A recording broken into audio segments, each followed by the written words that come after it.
Alustaks siis sellest, minu nimi on Ülar Lindepuu ja ma olen teinud seda siis seda koolitust tegelikult võib-olla 15 aastat. Seda algkursust. Kunagi ma alustasin tegelikult üldse, kui ma teekonda, siis ma natukese räägin lähemalt, aga sellest ka oma vähe teekonnast aga ma ravisin mingisugune 2 aastat inimesi, 5-6 inimest päeva jooksul. Kes inimesi vastu võtab, siis see teab, kui suur koormus see on. Mina mõtlesin, et panen läbi seina, eks on ju, aga 1 aastaga põlesin läbi. Ja siis mõtlesin, et hakkan rääkima siis inimestele, kuidas nende sisemaailm välja näeb ja kuidas sellega ise hakkama saada. Et kui teine kellelgi midagi ära teeb, siis see teine lihtsalt raiskab oma aega väga paljuski. Ehk inimene peab tegelikult ise endas asjad muutused ära tegema, siis see on lõplik. Kui teine teeb, siis see on varsti tagasi see jutt. Mingisuguses teises vormingus, võib-olla mitte võib-olla täpselt samas vormingus, mingis muus vormingus. Meie kõigi teekond hakkab pihta väikse lapsena. Et kui ma olin selline pisike poiss, siis isa mulle viibutas näppu ja ütles, et sa ei saa mitte ealeski, mitte kellegile, mitte kunagi alla anda. Ja teate, ega teie keegi ei taha oma vanematele pettumust valmistada. Eks ta puhamiseas, kas olete laps või olete täiskasvanud, ikka te ei taha oma vanematele pettumust valmistada. Ja see väike poiss võttis seda nii tõsiselt, et isegi ma võib-olla mäleta, võib-olla isa lihtsalt mingi omas nõrkuses ütles, sai kellegi peksa ja siis ütles mulle, et sina poiss ei saa kunagi mitte kellegi alla anda. Eks. See pisike poiss siis hakkas kehitama kõige suuremat rolli sildiga kõva mees. Jah, just. Ega siin ei ole midagi imestada. Vaata neid mehi siin. Väga paljusid, kes elavad sellist nagu kõva mehe rolli ja nad ei saagi aru, et nad on mingis rollis elanud, nad on sinna nii sisse elanud. Ja täpselt samamoodi ka mina. Ja sai siis kõik maailma võitluskunstid ära õpitud, sporditanud koolis sai maadlus kooli mindud, kunagi oli see sporditehas. Ja nii see elu läks, kui juba hakkas kogunema 20+, et see kõva mehe roll võttis nii suured mõõtmed, et ma võisin vihastada 15 korda päeva jooksul niimoodi, et silmade eest läheb mustaks. Teate, mida tähendab silmade eest läheb mustaks? See tähendab, et täielik kontroll kaob ära. Aru andmata, mida sa üldse teed, eks. Ja üks lähedane siis inimene sellel hetkel ütles, et jah, et sul on 2 valikut. Kas me läheme lahku või sa hakkad sööma antidepressente? Kes see lahku tahab minna? No keegi ei taha lahku minna, eks on ju. Mina ka ei tahtnud. Hakkasin siis antidepressente sööma. Muidugi, nõukaaeg oli lihtne. Kõike sealt hõlma.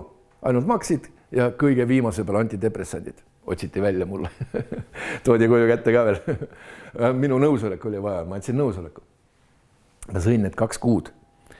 Ja 2 kuu jooksul mul oligi kogu aeg suu niimoodi ülespidi niimoodi. Absoluutselt ükski asi ei nagu käinud närvidel, ükski närv ei liikunud ka. Ma veel promosin oma sõpradele, mis asja te närvitsid? Näe, võta neid, kuule see on chill olla, eks on. Aga 2 kuu pärast ma sain aru, et ma olen zombi.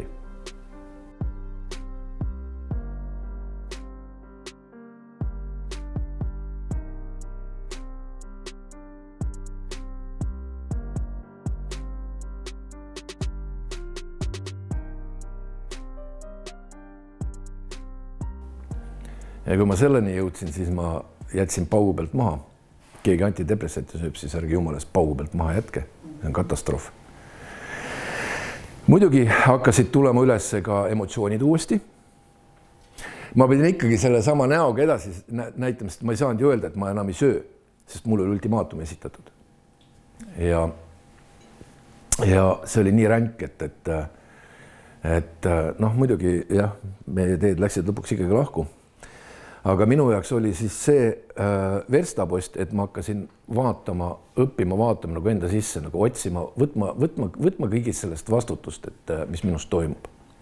et endale endast selgust saada ja see oligi minu nagu selgelt nägija algmeetrid, et õppida iseendasse vaatama. Seda on kõige raskem. See, et teisi vaadata tegelikult ma oma teekonna peal ütlen, see on kõige lihtsam. Aga endasse vaadata, see on kõige raskem. See on kõige suurem väljakutse. Ja kui te õpite endasse vaatama, siis te olete meister selgelt nägija. Et selline teekond ja aga väga õpetlik muidugi. Ja siis see teekond jätkuski muidugi siis, kui ma sain ennast juba nii palju juba tasakaalu ja siis ma hakkasin ka justkui nagu, siis hakkasid inimesed minule tulema, hakkasingi need ravima, hakkasin ka Moskvas käima õppimas erinevates koolkondades ravimist ja muud asja. Ja hakkasingi ravima, mis ma ütlesin, et 2 aastat siis ravisin ja põlesin jälle läbi. Mõtlesin, et oi, et sellega nagu ei põle läbi. Ja nii see teekond oli, et siis ma hakkasin õpetama ja nüüd olengi need 15 aastat õpetanud seda. Ja alguses ma õpetasin Soomes, ta oli mul nimetatud üldse see koolitus Rännak alateadvusse. Mul oli väga raske saada sinna gruppi täis, sellepärast, et kes see tahab surkida oma alateadvuses. Soome on heaolumaa. Seal ei ole vaja endasse vaadata, riik kõik maksab sulle kinni, kui sa natukese jamasse jääd, töötaja jääd, kõik siis makstakse sul kinni. Siis ma nagu muutsin ta selle pealkirja ära, mõttesalane jõud, siis oli juba lihtsam, siis hakkasid egod sinna tulema. Väga paljuski Soomes. Ja sellepärast, et ma mäletan isegi, kui ma olin 20 aastane ja veel siuke nagu ego inimene ja kõvamehe rolli nagu täitsin ja mul sattus raamat. Siuke raamat, tema nimetus oli Sila Uma, venekeelne siuke brosüür oli või siuke nagu pehmete kaantega. Ehk siis eesti keeles oleks ta siis mõttejõud. Ja siis ma mõtlesin, et nüüd kui ma loen selle raamatuga läbi, siis ma olen veel nagu kõvem mees, eks on ju. Aga tegelikult ma nagu pettusin selles, et see ei aitanud. Sellepärast, et seal õpetas kõigepealt süvalõdvestama. Ja see nagu kõvamehega kokku ei käinud üldse. Esiteks ma 6 aega harjutasin üldse ennast nagu lõdvaks saada, süvalõdvestunuks saada. Mõtlesin nii aega. Loomulikult, kus 15 korda päevaks on vihastad, kui pinges on tegelikult kogu sinu füüsiline tasand tegelikult. Ta on nagu trummikeel ju tegelikult, kui ta vihastab kogu aeg 15 korda päevaks. Ta on nagu trummikeel ju tegelikult. Ta on nüüd puudutada, plahvatab jälle, eks on ju. Ja 6 aega said üldse, nagu saada nagu süvalõdvestust seisundisse üldse. Ja siis, kui selle nagu juba sain, siis oli järgmine harjutus seal, kus sai vaadata, õppida siis käima, vaatama minevikku ja tulevikku. Ja mina käisin, vaatasin siis tulevikku, vaatasin 1 aasta ettepoole. Siis läksin, vaatasin ka 2 aasta ettepoole, kaugemale ma julgen minna. Mõtlesin, et mul ei olnud mingit õpetajat tol hetkel ja ma oma sõprade ei julgenud ka rääkida, et ma sükest asja teen. Nad ütlesid, et sükest asjaga tegeled, eks.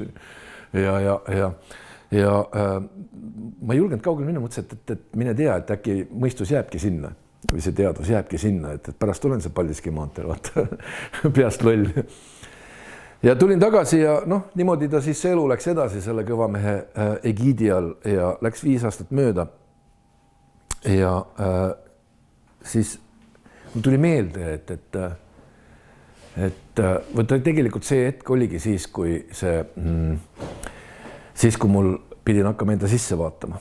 Siis, kui ma olin juba neid antidepressante juba proovinud ja siis, kui ma pidin enda sisse vaatama, siis ma tuli, et kui ma käisin ja vaatasin ju oma tulevikku. Ja siis ma nagu kruttisin selle tagasi, et mida ma nägin ja mis toimunud oli. Siis ma sain aru, et wow, 100% täkkesse. Ja siis ma sain aru, et minusugune puusepp mingi 6 aja harjutamisega lihtsalt õpib vaatama. Ja tegelikult teate, kui selline puusepp õppis vaatama, siis te ammugi seda õpite vaatama. Te kindlasti paljud vaatategi juba. Oma teadmata, et te vaatate tegelikult.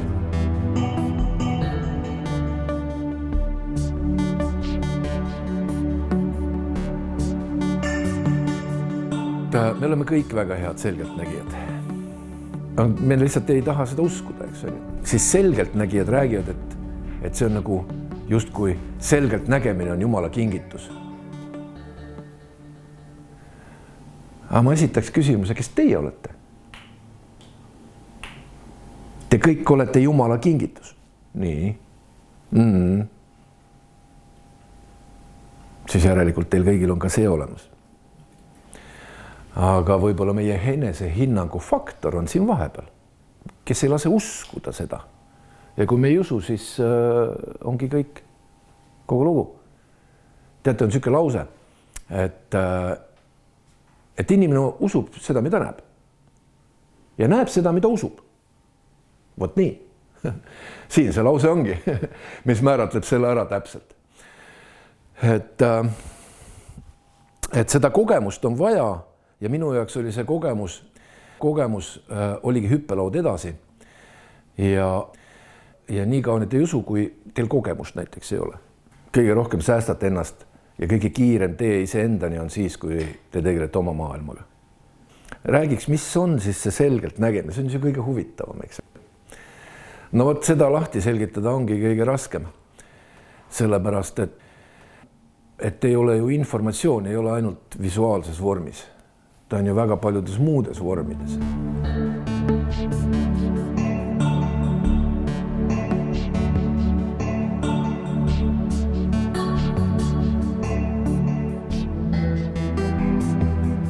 Igaühe jaoks, mis on sotsiaalne keskkond.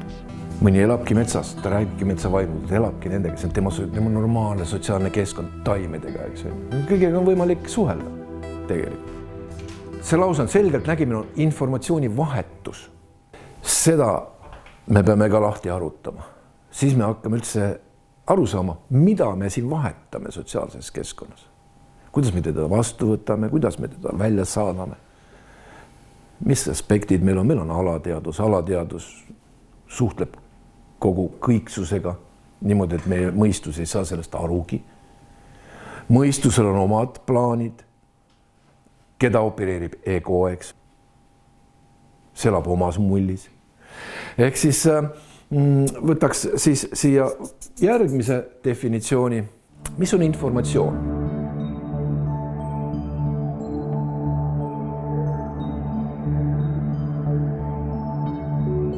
Keegi on selle lause peale ütelnud, et jaa, see on parem on see sõna tõlgendamine.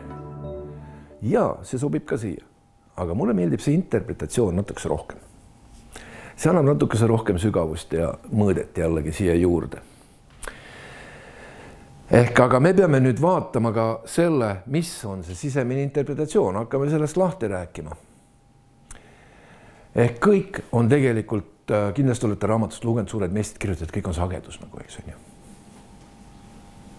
No hakkame rääkima siis, kuidas sagedus muundub meis informatsiooniks ja kuidas me interpreteerime seda. Et kui selgelt nägijale näidatakse siis pilti, siis tegelikult see pilt ei räägi talle mitte midagi. Mis asi sellest pildist talle räägib? Mis asi see on? Võtta, me räägime ju, et selgelt nägime informatsiooni vahetus sotsiaalses keskkonnas. Ehk pilt on justkui nagu juba mingisugune kujund sotsiaalses keskkonnas, mis hakkab talle signaali tooma, eks on ju, ehk siis on informatsiooni allikas kõigepealt. Informatsiooni allikas. See on signaali allikas, see jõuab temani ja siit toimub interpretatsioon. Ehk teate, see pilt on kujund ainult. Igas pildis on lugu tegelikult. Iga ühe jaoks võib see lugu omasugune olla. Miks on selgelt nägi, et tuleb proovides niimoodi? Üks räägib nagu ühte mingit temaatikat sealt lahti ja teine räägib mingit teist temaatikat lahti, aga mõlemad räägivad ka midagi, mingit osa sellest suuremast loost selle inimesest. Päris tihti nad ei räägi samat asja. Aga vaata, nad saavadki täpselt nii just sellele, mis nende seest tuleb ja kuhu nad saavad ühenduse, sest ka resonants on, sest kogu maailma infoväli ei ole resonantsis kogu aeg teiega ju. Üksikud mingisugused kollektiivse teaduse siis osakesed ainult resoneerivad teiega. Mitte kõik. Teise inimega mingid teised osakesed resoneerivad. Aga vastavalt see, mis neil endal sees on.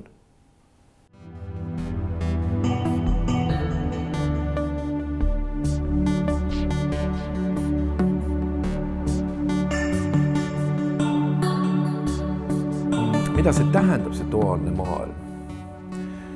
Hinnangute maailm. Näiteks, kui siin oleks üks pastakas või üks pliiats ainult süke, siis me saaks talle hinnangut anda. Duaalsus tähendabki see, et me peame toetuma millegile mingisugust hinnangut anda. Aga näete, siia tekib teine veel.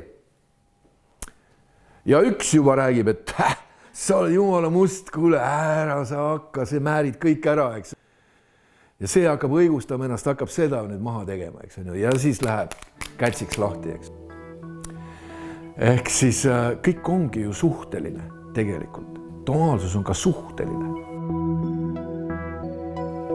Ehk tegelikult, nagu me tuleme siia ka, miks me ei usu, et me oleme selgeltnägijad? Sellepärast, et selgeltnägijad siis ütlevad, et see on Jumala kingitus ja aga teil ei ole keegi selgitanud, te ka olete Jumala kingitus, teil ei ole keegi rääkinud seda.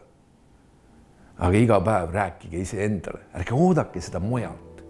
Rääkige seda ise endale. Tehke oma iga hommiku pai ja rääkige seda ise endale. Kuidas informatsioon, mis kujunditena ta meieni jõuab? Me näeme, see on meie jaoks informatsioon, me näeme kujundid. Me nimetame seda nägemiseks. See on visuaalne nägemine. Me räägime ka selgelt nägemisest. Aga me peame ennem aru saama, kuidas me üldse näeme. Teate, et meie füüsilised silmad näevad ainult valguspeegeldust. Kui siit võtta kõik varjud ära, siis me ei näeks mitte midagi. Umbes nagu see pilt seal, need postid, valged postid, mis selle pildi peal on seal. Kui sealt varjud ära võtta, siis me ei näe neid poste. Ehk selleks, et on tekitatud varjud, siis saab ka need postid nähtavaks tuua. Ja kui palju tegelikult valgus loob sügavust, loob emotsiooni, vari loob emotsiooni, ka emotsioonidele erinevaid sügavusi. Me alustasime sellest, et kui selgelt nägijale näitatakse pilti, siis see ongi visuaalne kujund ainult. Ja sellel pildil tegelikult on siis oma lugu. Kunagi oli need perealbumid. Läksid kellegile külla. Perenäine läks kööki kohvi keetma. Et sul igav oleks, siis pandi sul põlvede peale see album. Noh, vaata Sirvi, eks on ju. Tule tuttav ette, eks. Ja muidugi vilunud perenäine teeb kiiresti kohvi valmis ja toob kohvi juba ja siis tuleb, istub teie kõrvale, aga teil juba 5 korda lapatud see aeg, et see album läbi. Aga nüüd ta istub teie kõrvale, võtab albumi esimese lehe pealt lahti uuesti. Noh, kas sa seda pilti märkasid või? Oot, mis pilti? No võtab esimese lehe lahti ja siis terve õhtu läheb ära, kohvi on ära jahtunud ja aeg juba koju minna ju pool ööd, kesköö juba, eks on ju, pool albumi alles läbi käidud. Ehk nüüd hakkasid need lood sealt välja tulema. Ehk need tema lood. Tema räägib oma kaudu seda lugu. Ehk ka sama albumi, samade piltide peal olevad inimesed võivad hoopis teistsugused lugusid. Ehk järgmine päev on peremees. Potsatab kõrvale ja viinapudeliga oma sõpradele, eks on ju, räägib siis albumi. Aga tal on hoopis teistsugused lood sellega. Nii ongi, on ju, just. Et see visuaalne on ainult kujund. Kuidas see kujund meile üldse, kuidas me hakkame nägema?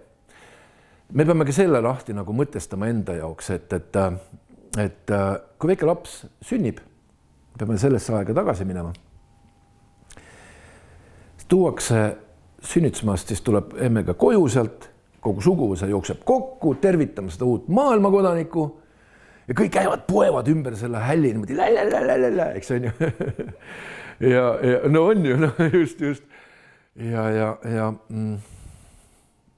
Aga kui see pilk, selle lapse pilk kellelegi jääb kauemaks seisma, siis ütleb, vau, ta märkas mind, eks on ju. Ta teab, et ma olen see tädi või onu või see, eks on ju, ta juba märkas mind, eks on ju. Tegelikult tema, selline laps ei näe sellisena, kuidas meie näeme. Sest tal ei ole informatsiooni.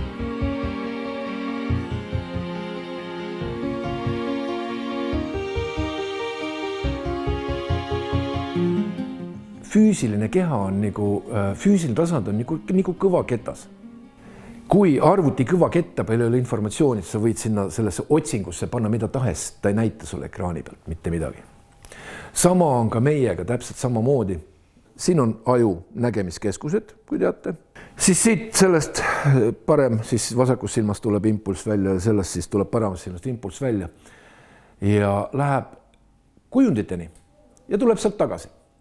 Teate nagu kajalood. Ka samamoodi toimub lapsel, impulss läheb kujunditeni ja see tuleb siia ja see salvestub siia ja salvestub alateadvusse. Ehk nägemine on meie mõistus ja teadvus üldse teeks ühe sükse suure ringi siia. See ring on justkui nagu meie teadvus. Ma tõmbaks siia joone vahele. See siin, see suurem oleks alateadvus. Ja see oleks 80% siis teadvuse kapasiteedist. See siin on teadvus ja see oleks 20%. See on aktiivne teadvus. Ka siin veel ma joonistan siia sükse väiksema osa ja see oleks mõistus ja see oleks 5% kapasiteedist. Ja kui võtta see 5% on 20% osa, siis ta klapib väga hästi. Nendel on ainult erinevad informatiivsed mõõtmed. Ehk see on see aktiivne mõistus, mis siis salvestab meile seda, sest mõistus saadab siit siis kujundi, ta saab kujundi siia, ta salvestab alateadusse. Mis asi see alateadus siis lõpuks on, kus see kõvaketas asetseb meis? Meis peab olema füüsiline kõvaketas, sellepärast, et mõistus on meie füüsilise tasandi tööriist, mis hakkab enda jaoks kujundit salvestama, ta hakkab enda jaoks kujundit salvestama, et omale süsteem luua. Selles kõiksuse inforägastikus. See kõvaketas on meie füüsiline keha tegelikult. Venemaal on üks naisterahvas Tatjana Tšernigovskaja, ta on siis geneetikaprofessor, lingvistikaprofessor, kolmas mingi professuur on tal veel, ta on Peterburi ülikoolis õppejõud, ta on öelnud, kui inimene tahab midagi meelde jätta, siis keha tekitab ainet. Vaadake, kui väike laps kasvab, ükskord ta kasv jääb seisma, sest tema alateaduses on piisavalt informatsiooni, et elus hakkama saada siin füüsilisel tasandil. Pärast hakkab see lihtsalt ainult tihenema. Miks inimesed eaga jäävad jäigemaks? Sellepärast, et ta kasvab tuli juurde, aga ta hakkab tihenema. Mateeria tiheneb, see ka mateeriat tuleb juurde tegelikult. Sest me kasvame kogu aeg, on tihedusse. Lihtsalt, kui inimesel saab 50 aastat täis, siis ta kõvaketas saab täis ja hakkab siis juba vananemine. Ja üks see on see, et kõvaketast peaks hakkama puhastama sellest jamast, mitte mõttetust jamast, mis ei teeni meid ära. Kuidas seda puhastada? Muidugi on väga head, on erinevad joogastiilid, mis panevad meil emotsioone liikuma, aitavad selle info siia tulla, me peame ta lihtsalt välja viskama endast. Et energiat hakkaksid liikuma, energia hakkab meil kõvaketta peal liigutama seda informatsiooni. Ehk mida see tähendab, et meil hakkab liikuma? Vaadake, on ju, siin mul hea tuttav Tiit teeb need meeste, Tiit Trofimov teeb meeste neid in-joogasid ja siis ta meestel räägib, kui nutt tuleb peale, lasega tulla, mehed ju naistega koos segagrupp on mehed ju siis seal nutma ei hakka, suud andu riski, lasegi infot välja, ei lase seda välja tulla. Aga meeste joogas seal alguses hakkavad ka, Tiit mitu korda ütled, et meie küll ei nuta, eks on ju. Läheb 5-10 minutit mööda, lahinal üks juba nutab ja teine nutab ja kolmas nutab. Et mida see on? Ehk meie kõvaketta pealt hakkab info liikuma lihtsalt. Ja tuleb meile mõistusesse. Ehk vaadake, teate, et mihinameditsiiniselt öeldakse, et teatud emotsioonid salvestuvad teatud elunditesse. Maksa viha ja kopsutesse kurbus ja neerudesse lein ja. Aga mis asi see on? See ongi just need kujundid. Aga need on emotsionaalsed, me ei ole sellele nii jõudnud, eks on ju. Et seda salvestab ka meie kõvaketas. Kuidas me näeme seda maal? Ehk me rääkisime sellest, et info salvestub, kujundid salvestuvad meile. Mis asi see kehas on, mis salvestab? Teate, meie kehas on 80% vett. Vesi ongi see kõvaketas, mis salvestab informatsiooni. Ma olen käinud ka Petrovi koolkonda, tema muidugi õpetab, kuidas tervendada ennast. Ja Petrov rääkis lahti sükse fenomeni, et on ideaalna forma kletki ja on iskažonna forma kletki. Iskazhonna siis ideaalne rakukuju vorm ja on moonutatud rakuvorm, on iskazhonna forma kletki. Mis asi seda siis moonutab, seda rakku? Umbes teeme niimoodi, et see siin on ideaalne rakuvorm. See on moonutatud rakuvorm. Raku ümber on rakuvedelik. Ja selles rakuvedelikus on informatsioon, mis on moonutanud selle raku. Kui selles rakuvedelikus see informatsioon puhastada ära või visata välja, see inimene terveneb, sest et siia tekib ideaalne vorm, sest et meis on olemas alati ideaalsed vormid ka, sest me oleme kõik ju, kes looja kingitus. Muidugi ta õpetab ka, kuidas seda nagu võimendatult läbi meditatsiooni harjutuste teha, kuidas tuua, et see kiirendada näiteks neid tervenemisi, et kuidas tuua otse siis luua ka loojaga connection, ühendus, kuidas tuua tema juurest need ideaalsed vormid, kuidas käivitada paremini, tal on omad metoodikad. Ja need salvestuvad meile siis meie kõva ketta peale, ehk meie keha on siis alateadvus. Kui me tuleme siia uuesti välja nägemiseni, või sellele, et selgelt nägemine on informatsiooni vahetus sotsiaalses keskkonnas ja kogu kõiksuses. Ja informatsioon on sisse tulev signaali sisemine interpretatsioon. Tuleme selle sisemise interpretatsiooni juurde tagasi, sest et nüüd, kui sellel väiksel lapsele on salvestunud kujundid, nüüd, kuidas ta hakkab nägema maailma, temani jõuab impulss. Impulss jõuab ajudesse. Kui me räägime siis silmadest, siis nägemisest, siis muidugi väga paljuski läbi silmade, eks on ju. Ja aju saadab otsingu kõva ketta peale. Ja nüüd, kui ta siit leiab vaste, toob ta omale siia ülesse ja meie visuaalsesse nägemisse ilmub kujund. Vot niimoodi me näeme, me ei näe otse. Teadlased on ka selgelt teginud seda, et kui me näeme midagi, siis see on juba minevik. Nad on oma katsetustega mõõtnud ära, et kui impulss tekib, kui palju võtab aega, et ta jõuab siia, aga miks ta võtab aega? Vot sellepärast, et ta teeb sellise tee läbi siit. Sellepärast võtabki aega. Olete kindlasti näinud 3D animatsioone, kus on ajurakud ja on närvirakud, dendriidid, aksonid, eks on ju, ja kus siis rakkude vahel sõeluvad sellised valged impulsid, muudkui jooksevad, eks on ju. Mille pärast nad sõeluvad niimoodi? Ja see ongi see, et impulss tuli, impulss, see valgus, see impulss läheb otsib, saab vaste ja siia tuleb ekraanile midagi. Teate, kui inimesele rääkida, mismoodi näeb välja sidrun ja mis maitse tal on, kui inimene seda ei tea, ei ole näinud, siis väga raske oleks talle selgitada. Aga kui me räägime sidrunist, siis kõigil on ekraanidel ilusad kollased sidrunid, ma vaatan. Super, väga hea. Aga teate, et Aafrikas on üks siuke puuvili. Seda puuvile väga palju ei reklaamita, seepärast, et tal on väiksed psühhodeelsed omadused, seepärast, et sellest ei räägita üldse peaaegu. Aga selle puuvile nimi on karamba. Ekraanid tühjad kõigil. Kellegi pole mitte midagi. Alateadus ei too siia midagi, sest tal ei ole esipilte. Tal ei ole siit, ta tuleb siia ja ta on nüüd segadusel, otsib ja kui kellel on hea kehatunnetus, siis isegi ta tunnete keha pealt ära, kui siia tuleb signaal, et ta ei leia sealt midagi, mismoodi keha hakkab resoneeruma. Siin tekib kaos mingi hetk isegi, sest see hakkab sõelumine, ei tule mitte midagi. Hea kehatunnetus, inimene tunnetab selle ära lausa.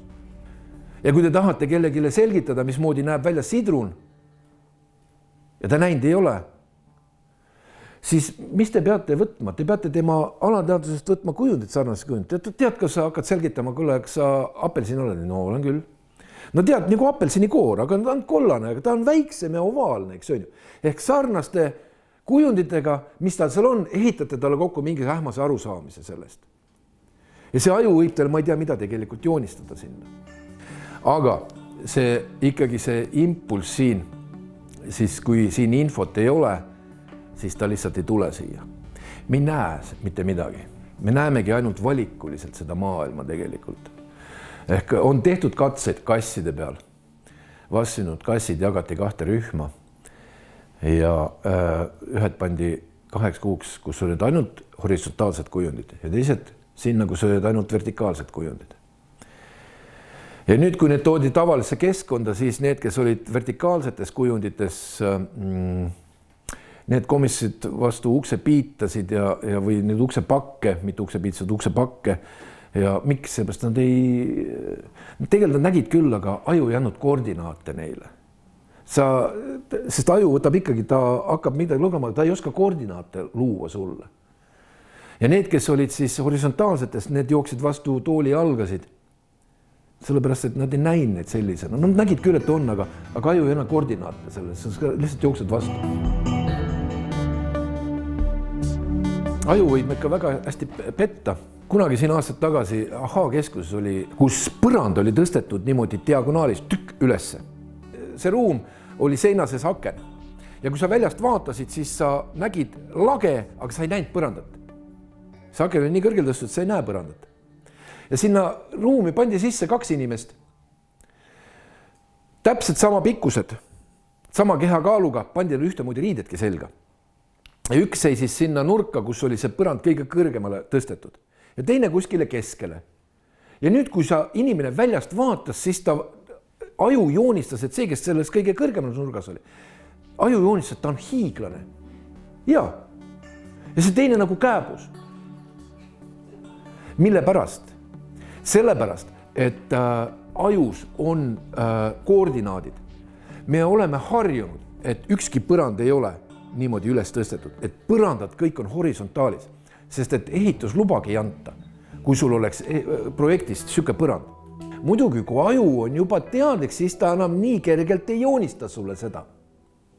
Aga see inimene, kes ei tea sellest muffigi, siis ongi aju joonistab. Mille pärast? Sellepärast, et vaada ehitus, need standardid, lagi on horisontaalis, põrand on horisontaalis ja kui nüüd me vaatame seda, siis meie arvuti, ehk arvuti on siis aju, annab koordinaadid, ta loeb lae ja pea vahelist vahemaad. Ühel on ta väike ja teisel on ta palju suurem, sest põrand läheb alla, eks on ju. Ja aju loob kohe pildi, kus siis üks on hiiglane ja teine on kääbus. Vastavalt sellele, mis on sisemine interpretatsioon, misuke info meil siin on, selle abil ta üritab luua meile midagi sarnast. Jah, ma usun seda, mida näen ja näen seda, mida usun. Siin ongi see samane lause jälle. Ehk siis, kui meil ei ole kogemust, väga raske on siit edasi minna. Ka selgelt nägemisega, kui meil kogemust ei ole, väga raske on aru saada, kas mul üldse seda on. Ehk sa näed seda ust küll, aga aju ei anna koordinaate, ta ei pane sult keha liikuma niimoodi. Aga kui paar korda paned siukse larraka sinna ära ja pärast käid, siis keha teeb ise niimoodi. See mõtlemegi, keha liigub ise, eks on ju. Meie alateadusse tekib pildiladu, mille abil siis siit, kui sisse tuleb impulss mõistuse kaudu, tuleb siit otsib pildi ülesse ja toob meile siis ekraani peale reaalse see, mis me siis näeme selles. Ehk selliselt ta siis meid kogu aeg siis teenindab see meie süsteem. See on siis nägemine.